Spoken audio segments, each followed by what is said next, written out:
हिंदी में यूपीएससी की तैयारी से संबंधित प्रोग्राम्स को देखने के लिए सब्सक्राइब करें स्टडी IQ IAS हिंदी। नमस्कार। मेरा देश पानी में डूब रहा है और 21वीं सदी के अंत होने के साथ कहीं मेरा पूरा देश ही पानी के अंदर ना चला जाए। ये स्टेटमेंट हैरी पॉटर की किसी मूवी के फिक्शनल स्टेटमेंट जैसा दिखाई देता है, बट अगर मैं आपसे कहूं कि ये जो स्टेटमेंट है, ये स्टेटमेंट बेसिकली फिट होता है मालदीव्स के लिए, जिसके लिए कहा जा रहा है कि भाई ये देश आने वाले समय में आप पाएंगे कि लगभग 21वीं सदी के अंत के साथ आपको दिखाई देगा कि पूरी तरह से पानी के अंदर जा चुका है। वास्तविकता में हिंद महासागर में भारत के लक्षद्वीप आइलैंड से कुछ नीचे आने वाला मालदीव्स देश, जो आज से कुछ समय पहले काफी ज्यादा खबरों में था एंटी इंडिया स्टेटमेंट देने के लिए, उस देश में एक बड़ी समस्या क्रिएट होती दिखाई दे रही है। वास्तविकता यह है कि भारत के सबसे छोटे राज्य से भी 10 गुना ज्यादा छोटा देश मालदीव्स, जो कि कुछ इस प्रकार से आप पीछे देख पाएंगे, 1200 के लगभग अटोल्स से मिलकर बना है, रिंग के आकार के प्रवाल द्वीपों से निर्मित है। कुछ इस प्रकार से दिखाई देता है। इस देश की सबमर्ज होने की कंडीशन आ चुकी है due to global warming and climate change. चर्चा करेंगे इस वीडियो में। पहले यहां ध्यान से देखें तो आपको दिखाई देगा कि कुछ इस प्रकार से छोटे छोटे जो द्वीप हैं रिंग के आकार के, इन्हें कहा जाता है अटोल्स। और समस्या यह है कि ये जो अटोल्स होते हैं, इस प्रकार से आप देखेंगे इतिहास में भी इनका वर्णन है।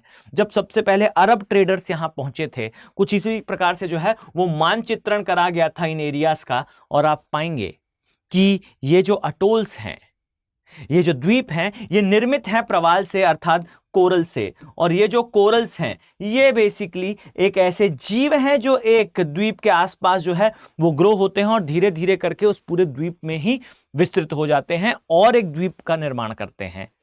समस्या ये है कि भाई इनकी ऊंचाई कम होती है, और जैसे जैसे ग्लोबल वार्मिंग के कारण, मानवीय गतिविधियों के कारण सागरीय स्तर में वृद्धि होती है, आप पाएंगे कि ये द्वीप जो है वो सबमर्ज हो जाते हैं। चर्चा करते हैं मालदीव्स के बारे में। सबसे इंपॉर्टेंट चीज तो भाई ये एशिया का सबसे छोटा देश है, और अगर मैं आपसे कहूं कि समुद्र तल का अगर हम विश्लेषण करें तो लगभग 90,000 स्क्वायर किलोमीटर में जरूर फैला है, पर जमीन की अगर हम बात करें तो लगभग 300 वर्ग किलोमीटर के क्षेत्र में विस्तृत है। और इवन ये दुनिया का सबसे छोटा इस्लामिक देश भी है, और एशिया का दूसरे सबसे कम आबादी वाला देश है मालदीव्स। फाइन, अगर हम क्षेत्रफल की दृष्टि से बात करें तो दुनिया का 9वां सबसे छोटा देश है मालदीव्स। अगर हम इसकी मुख्य समस्या की चर्चा करें तो भाई समस्या इसकी यह है कि मालदीव्स जो है वो एक ऐसा देश है जिसकी समुद्र तल से जो औसत ऊंचाई है ये 1.5 मीटर के आसपास है। मैं एवरेज की बात कर रहा हूं, और ये जो 1.5 मीटर है ये लगभग 4 फुट या 5 फुट के मध्य आता है। और सबसे इंटरेस्टिंगली ये है भाई कि इसका सबसे ऊंचा भाग, यानी कि प्राकृतिक तौर पर जो उच्चतम बिंदु है वो केवल 2.5 मीटर के आसपास है। यानी कि ये देश जो है, समस्या ये है कि सागरी तल से इस देश की ऊंचाई बहुत ज्यादा नहीं है। और यूनाइटेड नेशन ने पहले ही क्लियर करा कि भाई मैं आपको कुछ पॉइंट्स दूं तो याद रखिए कि भाई जीवों में सबसे पहले पक्षी, और वो भी वो पक्षी जो सागरी जल पर निर्भर करते हैं, ये समाप्त होंगे। और सबसे बड़ा मानवीय खतरा यह होगा कि द्वीपीय देश या फिर वो सिटीज या शहर जो सागरों के किनारे आते हैं वो समाप्त होंगे। मालदीव्स के साथ भी कुछ यही समस्या है। यहां आप देख पाएंगे कि समुद्र तल से इन द्वीपों की, अर्थात इन अटोल्स की ऊंचाई ज्यादा नहीं है, और चूंकि इन अटोल्स की ऊंचाई ज्यादा नहीं है, समय के साथ इनके सबमर्ज होने की संभावना है। एशिया का एक छोटा सा देश शायद देश है से देश था की ओर बढ़ रहा है।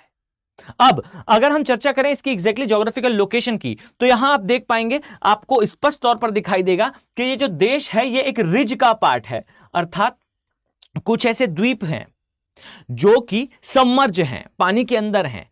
ये कटक कहलाते हैं। ये कम हाइट के माउंटेन्स होते हैं, इन्हें कटक कहते हैं।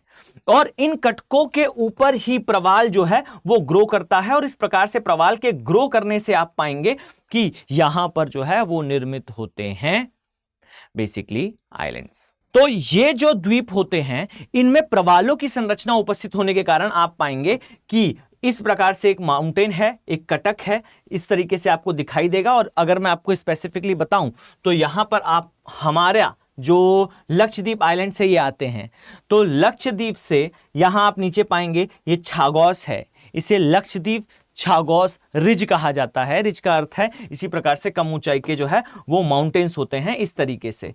और इन माउंटेन्स में धीरे धीरे करके समय के साथ प्रवाल जो है वो विस्तृत हो जाते हैं।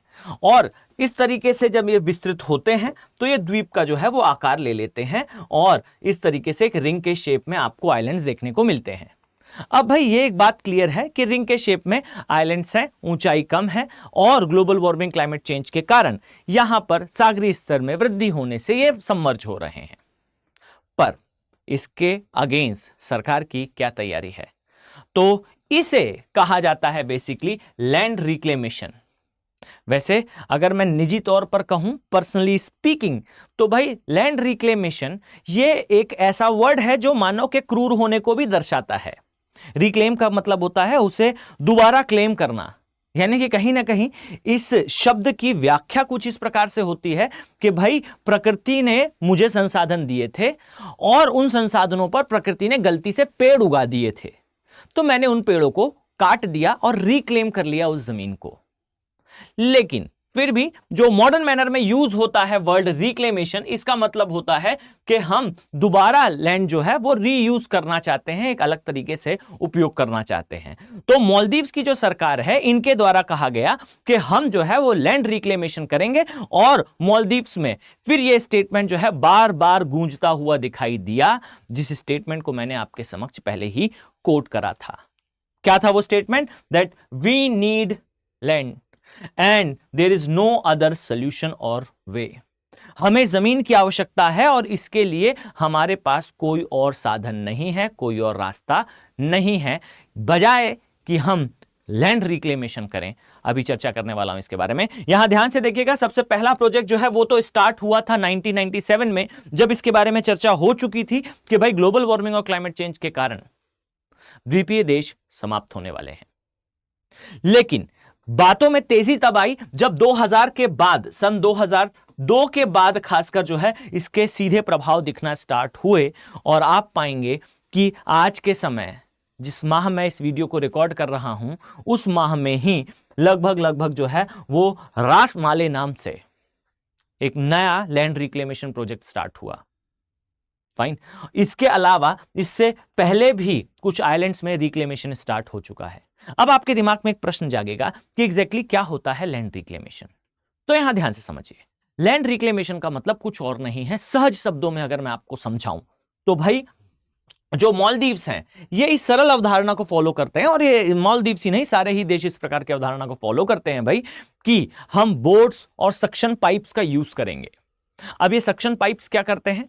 तो समुद्र तल में चलते हुए ये समुद्र की रेत को, पत्थर को, बजरी को जो है सक्शन पाइप के थ्रू इकट्ठा करते हैं और इसे किसी एक द्वीप के आसपास जो है वो इकट्ठा करते जाते हैं, जिससे उस द्वीप की ऊंचाई जो है वो बढ़ती जाए। बहुत सहज है, बहुत सिंपल है, पर डियर इसके 2 डायमेंशंस हैं। याद रखिए कि ये सहज और सरल हो सकता है, पर यह है एक मानव जनित क्रिया, अर्थात मानव द्वारा निर्मित ये कृत्रिम द्वीप हैं। ये कृत्रिम द्वीप वास्तविकता में जब प्रकृति ने नहीं बनाए तो भाई इसके 2 मेजर साइड इफेक्ट्स दिखने की संभावना है। अब देखिए, एक बात सत्य है कि एक शब्द कहा जाता है कि जहां अंत है वहां से शुरुआत तो होगी।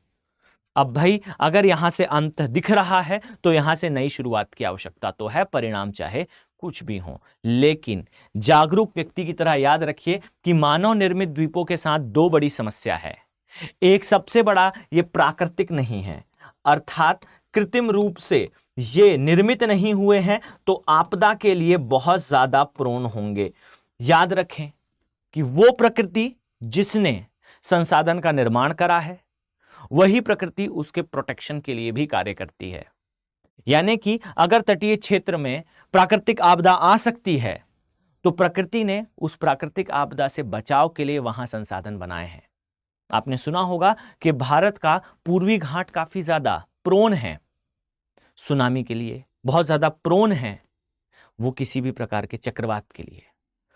प्रकृति ने वहीं आपको मैंग्रोव का कवर दिया है जो इसकी तीव्रता को 90% तक कवर कर सकता है। यूनाइटेड नेशन से डेजिग्नेटेड ऑफिसर्स ने विजिट करा था उड़ीसा और इसके स्टडी को पब्लिश करा था, वो पूरे वर्ल्ड के लिए एग्जाम्पल बना था उड़ीसा। इसी प्रकार से आप देखें तो अगर कोई क्षेत्र किसी प्राकृतिक आपदा के लिए प्रोन है तो प्रकृति ने वहां उसके संरक्षण के लिए उपाय करे हैं।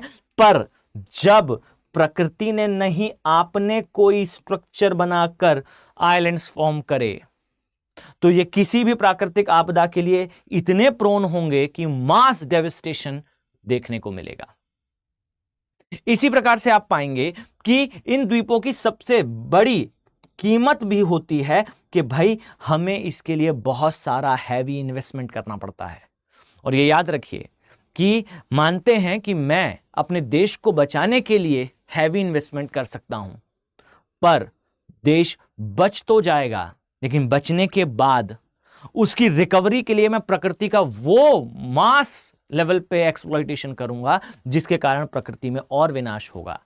आप सोच कर देखिए कि मालदीव्स की गवर्नमेंट अगर नए द्वीपों का निर्माण करती है तो इस द्वीपों का निर्माण करने पर अंततः जो इसकी कीमत होगी वो वसूली कहां से जाएगी, देश चलाया कैसे जाएगा? चलाया जाएगा ज्यादा से ज्यादा टूरिस्ट बुलाकर और टूरिस्ट एक्टिविटीज को बढ़ाकर। और टूरिज्म के लिए शायद आप सभी को पता है कि भाई ये अंततः कहीं ना कहीं प्रकृति पर नकारात्मक प्रभाव डालता ही है और भी ज्यादा प्राकृतिक संसाधनों का दोहन होगा।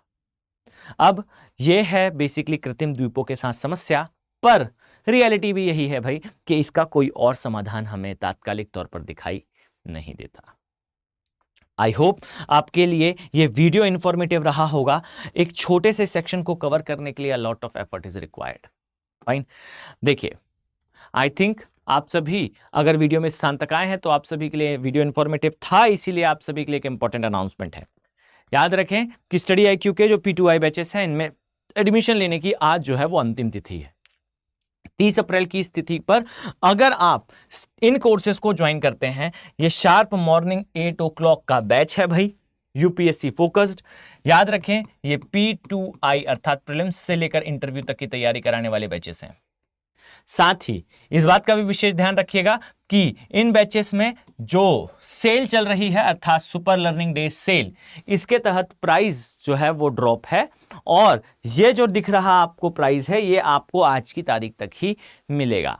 साथ ही जब आप एक एक लाइव कोड का अर्थात फैकल्टी कोड जो कि मेरा कोड है इसका उपयोग करते हुए अगर आप इन कोर्सेज का पार्ट बनते हैं तो डेफिनेटली जो कॉस्ट यहां शो हो रहा है यही कॉस्ट आपको मिलेगा।